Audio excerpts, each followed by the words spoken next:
그리고 아주 끔찍한 소식 하나를 예수님에게 전합니다. 그 소식은 다름 아니라 갈릴리 지역에 폭동이 일어났는데 그 폭동을 진압하는 빌라도가 그 갈릴리 사람들을 죽여가지고 그 피를 자기들이 제사 지내는 우상 앞에 섞어서 제사를 지냈다는 겁니다. 너무나 충격적인 이 소식을 모르는 사람이 없었겠죠. 그때 예수님께서 이렇게 말씀하십니다. 그 갈릴리 사람들이 너희들보다 죄가 많아서 죽었는 줄 아느냐? 너희도 회개하지 아니하면 이와 같이 망할 것이다. 그리고 이어서 너희가 다 알고 있는 사건 하나가 있지 않느냐?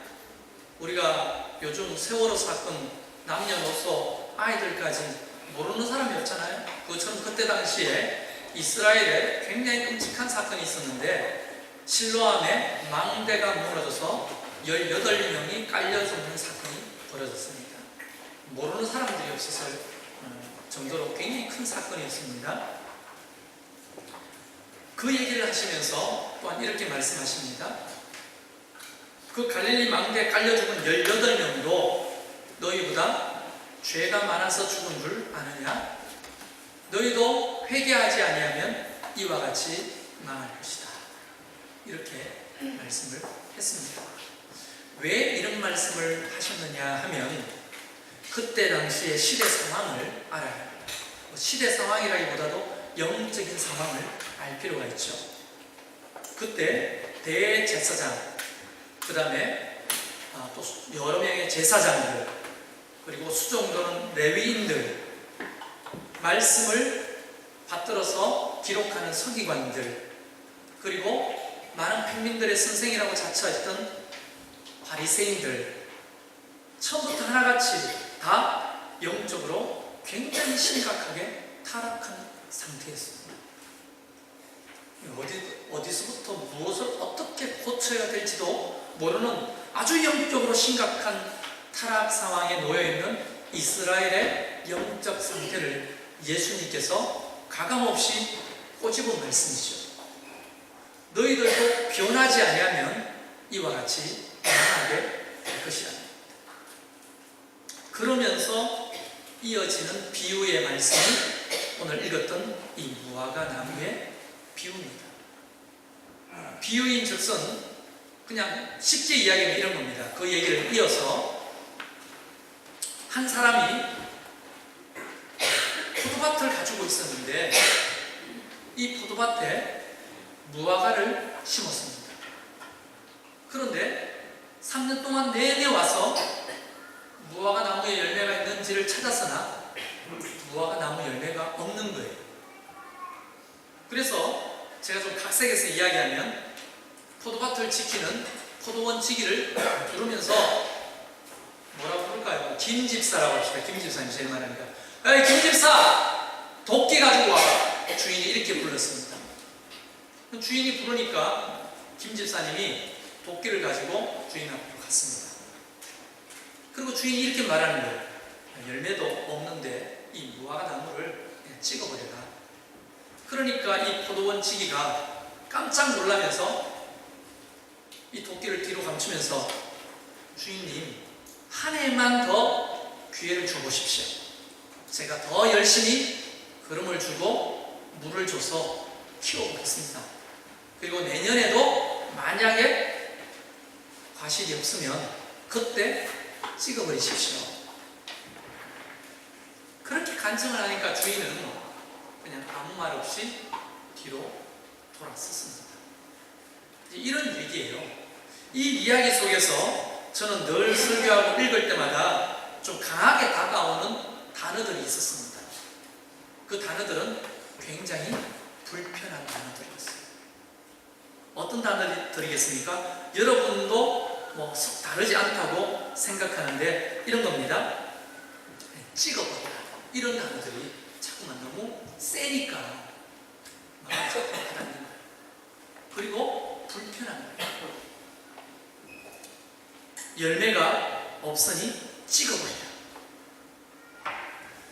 앞에 갈릴리 사람들이 죽은 거나 또 망대가 무너져 죽은 18명의 이야기를 하시면서 너희도 이런 열매가 없으면 똑같이 망할 것이다 라고 하는 메시지로 이어갈 수가 있겠죠. 그런데 굉장히 부담스러운 본문 말씀인데 제가 설교를 준비하면서 새삼 이 두렵고 떨리는 예수님의 말씀 속에서 어마어마한 하나님의 숨겨진 은혜를 발견하게 됩니다. 이 이야기 속에 정말 헤아릴 수 없는 그 깊이를 잴 수도 없고 넓이를 잴 수도 없는 정말 너무너무 큰 하나님의 사랑과 은총을 이 이야기 속에서 내가 발견하게 됩니다. 그래서 오늘은 찍어버리소서 이런 얘기 말고 이 두렵고 떨리는 이야기 속에 하나님이 저를 통해 발견하게 하신 이 놀라운 은총, 하나님의 숨겨진 은혜, 이것을 여러분과 나누고 싶은 거예요. 나눌 때 여러분 눈이 열리고 귀가 열리고 여러분의 영적으로 마음이 열리기를 소망합니다. 하나님의 그 숨겨진 은총을 발견하고 회복되는 놀라운 역사가 있기를 주의 이름으로 축원합니다. 자, 그게 뭐냐면 첫 번째 제가 깨닫게 된, 묵상하면서 깨닫게 된 게 뭐냐면 가만히 있어봐. 지금 이 비유 속에서 하나님의 숨겨져 있는 마음을 우리에게 드러내 보이시는데 그 장면이 어떤 부분이냐면 내가 무화과 나무라고? 우리가 무화과 나무잖아요, 비유상으로 말하면. 그런데 이게 무화과 나무 밭이 아니고 어느 밭에 심겼다는 겁니까? 어디에 심겼죠 이게? 포도밭에 무화과 나무를 심었다고 했잖아요. 그때 저는 와, 그렇구나, 제 자신을 보게 됩니다. 나는 포도나무 밭에 심겨져 있지만 어떨 때는 내가 포도나무인 줄 착각하고 살 때가 너무 많았어요. 사실 나는 무화과 나무에 불과한 겁니다. 여러분, 무화과 나무와 포도나무의 가치는 비교할 수가 없거든요. 이스라엘에서는 모든 어떤 식생활의 문화가 포도 열매로부터 시작한다 해도 과언이 아닐 정도로 너무너무 중요한 가실이 포도나무입니다. 두 번째가 감람나무. 무화과나무 같은 경우에는 물론 그것을 따다가 말리기도 하고 또 우리처럼 찌를 담아서 먹기도 합니다만 그게 중요한 식량은 아닙니다. 그런데도 불구하고 너무너무 중요한 이스라엘의 어떤 먹고 사는 생명이 달려있다고 말해도 과언이 아닌 그 포도나무 밭에 무화과를 심었다? 여러분 어떻게 생각하십니까? 특별한 주인의 은총과 배려가 아니라면 결코 그 포도밭에는 어떤 나무도 어떤 풀도 자랄 수가 없는 거예요. 그런데 떡하니 그 포도밭에 무화과 나무를 심어놓고 주인이 어떻게 합니까? 3년 내내 와가지고 열매를 찾는 겁니다. 간절하게. 포도원 지기가 물도 주고 그럼도 좋겠죠? 포도나무하고 똑같이 관리를 했었습니다. 그러면서 제가 깨닫는 바가 이런 겁니다. 야, 무화과 나무에 불과한 자격 없는 우리들을 포도나무 밭에 심어주셨구나. 더 현실적으로 말하면 제가 목사 아니겠습니까?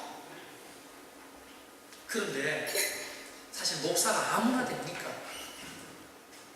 적어도 통합측에서는요, 목사 아무나 되는 게 아니에요. 힘듭니다. 제가 세보니까 시험만, 중요한 시험만 7번 봐야 돼요. 7번. 여러분 성경을 거의 통째로 외우다시피 해야 됩니다. 저는 못 외웁니다. 시험을 하지 마십시오. 못 외웁니다. 그런데 어쨌든 하나님의 은혜로 목사가 됐는데, 목사가 되고 보니까 이런 옷을 이제 아무나 못 입잖아요. 입고 보니까 내가 대단한 사람인 것처럼 여겨지기 시작합니다. 사실 여러분에게 처음으로 공개를 한번 해드릴게요. 이 로만카라 이 옷은 주로 중세 때부터 성직자들이 입었던 옷입니다. 근데 여기 플라스틱 같은 게 있죠? 요걸 빼면요 그냥 이발사예요. 중국집 주방장이든지 이발소입니다. 이런 옷은 너무나 많은 사람들이 입고 다녀요. 그러나 이거 하나 뽑으면 이야기가 달라집니다. 잘 안 들어가네요. 다르잖아요. 다르죠? 요 플라스틱 하나 때문에 제가 굉장히 요런 거 입고 돌아다니면서 나 목사네 하고 다녔는데요. 자격이 있어서 목사가 됐을까요? 그것은요, 주님 앞에 물으면 대답이 없을 겁니다. 우리 아내한테 물어보십시오. 맨날 말합니다. 네 같은 게 어떻게 목사가 되냐. 이렇게 표현 안 하죠. 그러나 내가 받아들이기는 정말 내 같은 게 어떻게 목사가 됐을까? 여러분, 농담이 아니라 저의 실상을 여러분이 다 알면요, 정말 실망하고 실망할 겁니다. 왜요? 저만 그런 줄 아세요? 여러분은 어떻게요? 여러분이 자격이 있어서 장로가 되고 권사가 되고 집사가 됐습니까? 여러분이 정말 자격이 있어서 하나님의 백성이 됐다고 생각하시는 분이 여기 계십니까? 자격이 있어서 셀리더가 되고 교사가 되셨습니까? 자격이 되셔서 성가대를 하시는 겁니까? 힘드시죠? 이게 아까 전에 노래 쭉 빼면 얼마나 힘듭니까? 목이 계속 빠지잖아요. 사실 노래 상식은 목 당기는 그거. 목이 안 올라가고 계속 이렇게 우리가 그런 걸 보면 전문가들이 보면 이런 분들이 참 성가대를 하니까 너무 은혜가 되는 거죠. 사실 저는 그렇게 생각합니다. 여기서 뭐 내놓을 만한 노래 잘하는 사람이 누가 있어요, 솔직히? 우리 막 다 똑같은 거죠. 우리는요, 사실은요, 포도나무 밭에 심겨져야 될 그런 포도나무들이 아니에요. 무화과나무에 불과한 사람이에요. 그런데도 불구하고 하나님은 우리에게 자격을 따지지 않고 포도밭에 심어주는 영광을 우리에게 주신 거라고 저는 믿습니다. 할렐루야. 이것만 생각해도 하나님 앞에 고개를 들 수 없을 만큼 감사한 거예요. 저는 나는 무화과나무였구나. 그런데 그동안에 하나님의 사랑이 얼마나 큰지 내가 마치 포도나무같이 생각하고 살았다. 그런 식으로 따져보면 여러분이 가지고 있는 직분도, 여러분이 살고 있는 수준도, 우리가 섬기는 이 교회도 자격이 있어 하나님이 주신 게 아니고 그것을 우리는 전적인 하나님의 은총이다. 이렇게 말하는 겁니다. 전적인 하나님의 은총. 우리 모두는 그런 은총 속에 살아가는, 하나님의 배려 속에 살아가는 은총받은 자라는 것을 확신합니다. 그런 관점으로 보면 누가 누구를 어떻게 말할 수가 있습니까? 옆에 있는 저 사람이 좀 부족합니까? 나도 무화과인데, 저 사람도 무화과 나무인데 우리가 뭐 포도나무도 아니면서 어떻게 이러쿵저러쿵 판단할 수가 있겠습니까? 다 그저 무화과 나무에 불과하니 은혜를 입고 사는 사람이 서로 사랑하고 서로 섬기고 살아가는 게 최고 아니겠습니까? 여러분, 하나님의 교회라고 하는 것은 하나님의 백성들이 모이는 장소죠. 어떤 의미에서 보면 이 교회는 포도나무가 빼곡히 있는 게 아니고 무화과나무가 빼곡히 들어차 있는 것이라고 말해도 과언이 아닙니다. 자격 없는 자들이 하나님의 은총 속에서 하나님의 백성이 되고, 뭐 자격이 없는데 목사로 세우시고, 자격이 없는데 교사로 세우시고, 자격이 없는데 우리에게 직분을 주셔서 그 일을 하게 하셨다는 거예요. 할렐루야. 그래서 사실 이 두렵고 떨리는 비유 속에서도 하나님은 주님의 사랑을 숨겨주셨어요. 포도원에 심겨진 무화과나무. 무화과나무 입장에서 생각하면 얼마나 영광스러운 일인지 모릅니다. 그런데 만약에 무화과나무가 의인화해서 이야기하자면 자기가 뭐 대단한 줄 알아요. 왜냐하면 보니까 전부 다 자기랑 다른 포도나무만 빼곡히 있는데 자기만 무화과나무도 뭐 대단한 줄 알아요. 특별한 줄. 그렇게 착각한다면 이거야말로 얼마나 어처구니 없는 일이냐면, 우리 모두는 다 착각하지 말아야 합니다. 포도나무가 아니고 무슨 나무? 무화과나무에 불과한 거예요. 그럼에도 불구하고 그리고 주인 되신 우리 하나님은 포도밭에 심어주셨고 포도나무와 똑같이 열매를 달으시고 그러시고. 그래서 교회를 섬기다 보면 저도 26년 차 지금 교회를 섬기는데요. 전사 때부터 얼마나 많은 목사님과 교회와 또 성도들을 만나봤겠습니까? 보면 지금 제 자신도 보면 마찬가지로 그렇구나. 모든 것은 자격이 있어 세움받는 게 아니구나. 하나님의 은총으로 세움받는 것이구나 하는 것을 공통적으로 지금이야 깨달을 수 있다. 그래서 미리 한 가지 결론을 만들어 보자면 이런 겁니다. 하나님의 두렵고 떨리는 그 공의, 하나님의 공의는요, 헤아릴 수 없는 하나님의 놀라운 그 사랑에 세워진 겁니다. 이런 두렵고 떨리는 찍어버려야 되겠다고 하는 이런 말씀을 하시면서도 그 속에서 하나님의 사랑을 숨겨두시는 거죠. 이게 바로 우리를 향하신 하나님의 사랑입니다. 그러니까 제발 부탁인데 저도 자격이 없고 여러분도 자격 없는 사람들이 하나님의 은총으로 오늘도 하나님의 백성이 되고 예배자가 되고 각각 맡은 직분을 맡은 자입니다. 그러면 그런 긍휼의 눈으로 서로를 바라봐 주시면 어떨까요? 여러분의 남편을 그렇게 바라봐 주면 어떨까요? 여러분의 아내를 그렇게 바라봐 주면 어떨까요? 여러분의 자녀들을, 여러분의 부모님을 그렇게 바라봐 주면 어떨까요? 목사는 성도를 그렇게 보고 성도는 목사를 그렇게 봐주면 어떨까요? 뭐 어차피 우리는 자격 없는 자인데 하나님의 은총으로 세워진 자들이잖아요. 우리 모두가 여기서 누군가는 특별하고 누군가는 특별하지 않은 사람이 누가 있겠습니까? 다 하나님 앞에 일반입니다. 두 번째 제가 깨달은 하나님의 은총은 뭐냐면 기다림과 기회입니다. 하나님을 한마디로 표현하라면 저는 이렇게 신앙 고백하고 싶어요. 하나님은 나에게 기회와 기다림을 제공하시는 하나님이시다. 자, 이야기를 한번 나가봅시다. 레위기에 보면요, 19장 23절부터 25절까지 이런 말씀이 있습니다. 너희가 그 땅에 들어가 각종 과목을 심거든 그 열매는 아직 할례받지 못한 것으로 여기되 곧 3년 동안 너희를 그것을 할례받지 못한 것으로 여겨 먹지 말 것이요. 넷째 해에는 그 모든 과실은 거룩하니 여호와 앞에 드려 찬송할 것이며 다섯째 해에는 그 열매를 먹을지니 그리하면 너희에게 그 소산이 풍성하리라. 나는 너희의 하나님 여호와니라. 여러분, 레위기의 말씀은 모든 유대인들이 지키는 굉장히 중요한 가치거든요. 40년 동안 광야 생활을 하다가 농사를 지어봤습니까? 그 사람들이 40년 동안 거기에 뭘 해봤습니까? 그런데 40년 만에 하나님께서 무화과 나무 같은 이스라엘 백성들을 가나안 땅, 적과 꿀이 흐르는 포도밭과 같은 이곳에 심어주셨어요. 그런데 와서 보니 그 가나안 땅은 이미 농경 문화가 시작되었고 철기 문화를 가지고 있었습니다. 상당히 문화가 꼽히고 있어요. 그러니까 막 눈이 뒤집혀지는 거죠, 사실은. 그런데 그곳에서 그들 또한 정착해서 과목을 심고 농사를 시작하는데 하나님께서 농사하는 방법을 레위기를 통해 가르쳐 주시는 겁니다.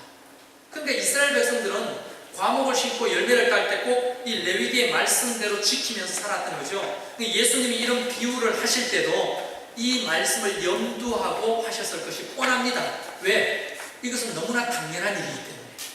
자, 그렇게 보자면 이 포도밭에 심기운 무화과 나무에 대해서 한번 그 정체를 한번 따져봅시다. 주인이 무화과 나무를 포도밭에 심었습니다. 3년 동안은 할례받지 못한 거기 때문에 먹지 말라 했으니 3년 동안은 주인이 무화과 나무 열매를 찾았을까요? 안 찾았을까요? 네? 그것은 율법에 할례받지 못한, 거룩하지 못한 열매이기 때문에 나든지 안 나든지 중요한 게 아니고 찾지 않았습니다. 왜? 거룩하지 않기 때문에, 할례받지 못한 거기 때문에. 그래서 주인이 3년 동안은 내버려 뒀어요. 그렇죠? 그리고 오늘 본문에 보면 3년을 와서 이 무화과 나무의 열매를 구하되 얻지 못했다 되어 있으니 몇 년째부터 무화과 나무를 찾기 시작했다는 겁니까? 4년째부터잖아요. 4년째부터 무화과 나무를 찾기 시작했는데 4년째가 되면 이것은 거룩한 것이니까 하나님 앞에 드려야 되죠. 근데 하나님 앞에 드리려고 찾아보니까 올해도 무화과 나무가 없고 또 한 해를 더 기다려보자 하고 5년째도 와서 보니까 무화과 나무가 없고 과실이 없고 6년째도 와서 보니까 무화과 나무가 없더라는 거예요. 그러니까 최소한 지금 주인은 이 나무를 심어놓고 몇 년을 기다렸다는 겁니까? 최소 6년. 최소.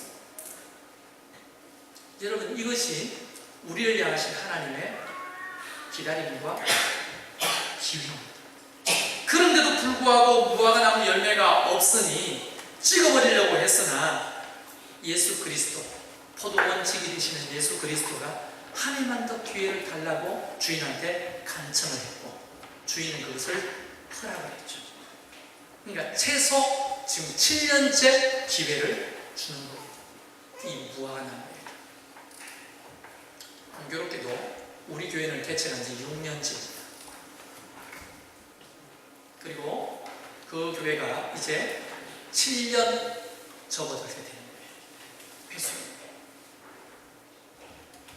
어쩌면 이 기회야말로 하나님이 우리에게 주시는 굉장히 중요한 기다림의 기회고 찬스일 겁니다. 이게 교회뿐 아니라 여러분에게도 마찬가지가 아니겠습니까? 하나님은요 그냥 심어놓고 열매가 있냐 없냐 없네 그냥 찍어버려 이러신 분이 절대 아니라는 거예요. 하나님은 기다리시는데 오래 참고 기다리십니다. 베드로전서 3장 20절에 보면 이런 말씀이 나옵니다. 그들은 전에 노아의 날 방주를 준비할 동안 하나님이 오래 참고 기다리실 때에 하나님의 성품 중에 오래 참음이라는 성품이 있죠. 이게 성령의 열매 안에도 나옵니다. 성령의 열매는 대부분 하나님의 성품이에요. 그 오래 참음을 헬라어로 마크로투미아라는 말을 쓰는데요. 이 마크로투미아라는 오래 참음이라는 말은 두 단어가 붙어서 만들어진 합성어입니다. 한 단어는 마크로, 시간적으로 오래라는 의미의 단어입니다. 그리고 두미아는 뭐냐면 마음을 지키면서 참는 것을 의미합니다. 그러니까 마크로 두미아, 오래 참음은 하나님께서 안타까워하시면서 마음을 지키면서 끝까지 참고 기다리신다는 겁니다. 누구에게요? 무화과 나무에게 주인이 그랬듯이 오늘 저와 여러분에게 그런 마음을 가지고 기다리십니다. 만약 하나님께서 급하게 우리에게 열매를 찾는다면 급하게 열매를 맺을 사람이 여기 얼마나 되겠습니까? 교회가 이제 6년 지나고 있습니다. 하나님께서 열매를 찾겠지만 또 기회를 줄 만한 그런 시간이죠. 목사에게도 성도에게도. 여러분, 하나님은 우리를요 기다리시는데 마음을 아파하시면서 끝까지 참고 기다리십니다. 만약 그 기다림과 인내 또 우리에게 기회 주심이 없다면 한번 생각해 보십시오. 여기서 지금까지 살아남을 자가 있었겠습니까? 자, 무슨 말씀인지 모르신다면 제가 아주 쉬운 예를 하나 들어보겠습니다. 하나님께서 말씀대로 살라 이렇게 말씀하셨죠. 그러면 말씀대로 사는 게 열매 맺는 삶이죠. 쉽게 말하면. 그런데 우리가 말씀대로 살아요, 안 살아요? 말씀을 지키지 않을 때마다, 못 지킬 때마다 하나님께서 너 암병 걸려봐. 좋아. 너 정신 못 차리니까 너 한번 망해봐. 너 정신 못 차리니까 네 아들, 딸 한번 죽어봐. 너 정신 못 차리니까 교통사고 한번 나봐. 만약 이런 식으로 하나님께서 찍어버리신다면 여기서 우리가 예수 믿고 살아남을 사람은 몇 사람이나 있냐? 자신 있는 분 손 한번 들어보실래요? 나는 그래도 지금까지 살아남을 수 있습니다. 저부터 고백할까요? 저는 27년 전에 죽었을 것 같아요. 27년 전에. 정말 그럴 것 같아요. 우리가 알게 모르게 하나님의 말씀을 떠나고 하나님의 마음을 아프게 하고 말씀을 도리어 반대하고 하나님이 원하는 뜻대로 살지 못하고 반항하고 불순종할 때가 얼마나 많습니까? 삶 속에 열매는커녕 아예 싹도 안 날 때가 얼마나 많습니까? 그런데도 불구하고 우리 하나님은 끝까지 참으시고 열매 맺을 때까지. 그게 은총 아닙니까? 그게 은혜 아닙니까? 근데 우리끼리 네 열매 없네, 너 열매 없어, 너 열매 없어 이렇게 말하면 하나님의 사랑과는 거리가 먼 거죠. 여러분, 우리 셀 리더들이 있는데요, 우리 교회에서 어쩌면 가장 수고하는 사람들이 셀 리더들인데요, 셀 리더들 보면 셀의 열매란 어떤 열매입니까? 예를 들어서 불신자들을 초청해가지고 복음을 전하고 그들을 관리하고 세우고 그들이 하나님 앞에서 제자로 세워주도록 돕는 자, 뭐 이런 사람들이 셀 리더 아니겠습니까? 그러면 셀 리더들한테 스스로 불신자들을 전도해가지고 셀에서 양육해가지고 제자 삼아가지고 했던 분 손 한번 들어보실래요? 그러니까 번개 맞아야죠. 그냥 찍어버려야죠, 셀 리더들을. 만약 하나님이 이런 관점으로 우리를 대한다면 누가 셀 리더를 할 겁니까? 누가 성가대를 할 거예요? 하나님이 가만히 있어봐. 화성학교 모르는 분들이 써가지고 무슨 노래를 한다고 소리가 왜 그 모양이야? 그냥 목을 까버려? 하나님이 만약 이런 식으로 역사하신다면 누가 성가대를 하겠냐고요?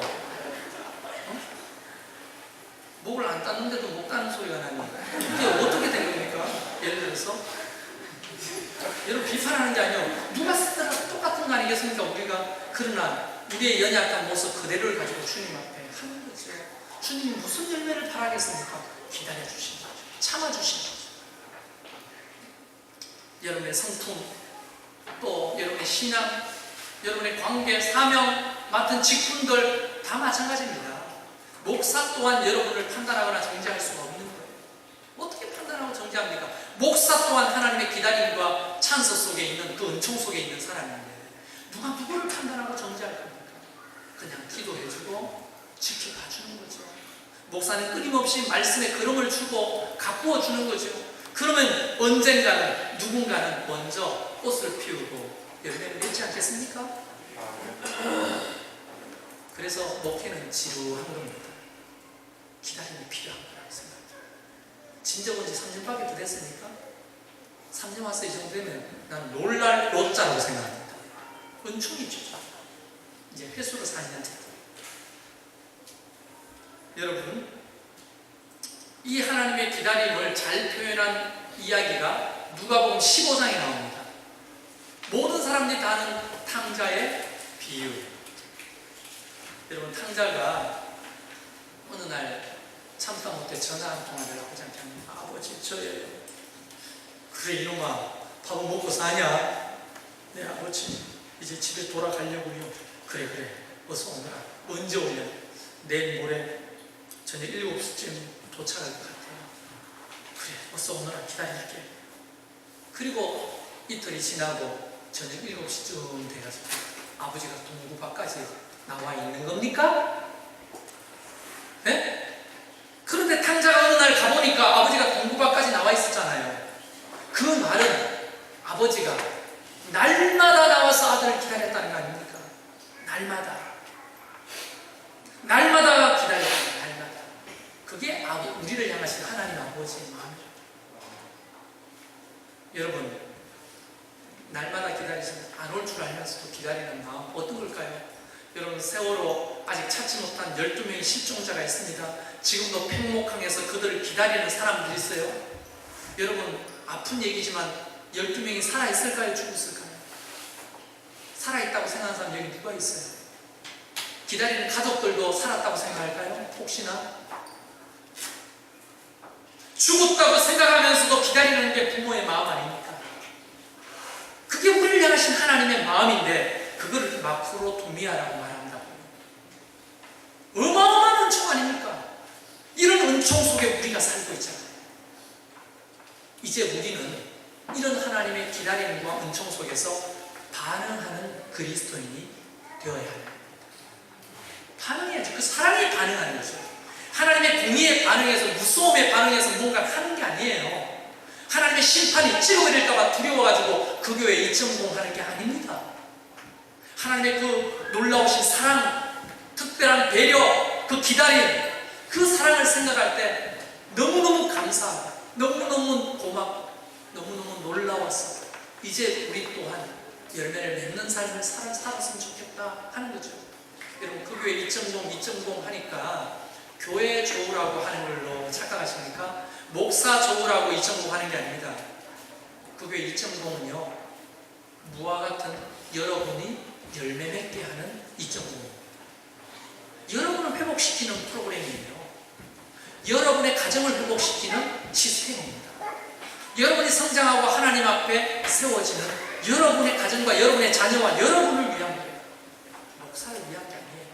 목사는요 일 안 하고 가만히 있으면 더 좋아요. 똑같은 사례비 받는데 가만히 있으면 낫지. 거기다가 뭐 일 만들면 누가 더 괴롭고 고로워요? 부목사들이 괴롭고 고롭지. 그리고 제가 고롭고 괴롭겠죠. 그럴 수 없죠. 하나님이 기다리고 계시잖아요. 우리에게 사랑하시잖아요. 끊임없는 은총을 베푸시잖아요. 그 사랑에 반응해서 여러분 변화되기를 소망합니다. 그 사랑 때문에 감사해서 한번 제대로 신앙을 해보기로 결정하시길 바랍니다. 그 놀라운 사랑에 감격해서 우리가 함께 더 성숙해지기를 노력해 주시길 바랍니다. 그 동기가 우리가 움직이고 변화되는 동기가 되어버립니다. 찍어버리기 때문에 무섭기 때문에 아닙니다. 그 사랑에 반응하는 저와 여러분 되시기를 주의 이름으로 축원합니다. 우리 시간 잠깐 기도